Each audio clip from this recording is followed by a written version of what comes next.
West Bengal state ইউনিভার্সিটিতে তোমরা যারা 6 সেমিস্টার হিস্ট্রি অনার্সে বা হিস্ট্রি মেজরে পড়াশোনা করছো, তোমাদের যে DS14 পেপারটি রয়েছে, এই পেপারটির লাস্ট মিনিট সাজেশন নিয়ে আলোচনা করবো এই ভিডিওতে।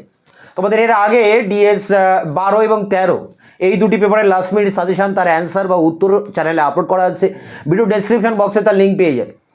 এখন আমরা দেখে নেব DS14 পেপারটির লাস্ট মিনিট সাজেশন কী আছে। এখানে একেবারে শর্ট সাজেশন দেওয়া আছে, প্রতিটা প্রশ্ন ইম্পর্টেন্ট, তোমরা এগুলো অবশ্যই করবে, এর মধ্যে আশা করি কমন পেয়ে যাবে। এবং এখানে সাজেশনের অনেক প্রশ্নের উত্তর আমি চ্যানেলে আপলোড করে দিয়েছি, ভিডিও ডেসক্রিপশন বক্সে একটি প্লেলিস্টের লিঙ্ক রয়েছে, সেখানে সব প্রশ্নের উত্তর তোমরা পেয়ে যাবে। এখন অন স্ক্রিনে আমরা দেখে নেব DS14 পেপারটি 2026-এর লাস্ট মিনিট সাজেশনটা কী আছে।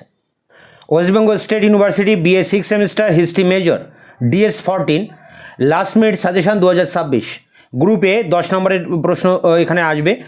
ঠান্ডা লড়াইয়ের কারণ ও প্রেক্ষাপট বা মতদর্শগত দ্বন্দ্ব, হিটলারের বৈদেশিক পররাষ্ট্রনীতি বা বিদেশ নীতি, পরটি গণপ্রজাতন্ত্রী চীনের উত্থানে আন্তর্জাতিক প্রতিক্রিয়া কী হয়েছিল, পরটি ভিয়েতনাম সংকটের সংক্ষিপ্ত বিবরণ দাও, পরটি আরব ইসরায়েল সংঘর্ষের বর্ণনা দাও, পরটি দ্বিতীয় বিশ্বযুদ্ধের কারণগুলি আলোচনা করো, পরটি 1929 থেকে 33 পর্যন্ত আন্তর্জাতিক মহামন্দা, পরটি জাপানের মাঞ্চুরিয়া আক্রমণের কারণ।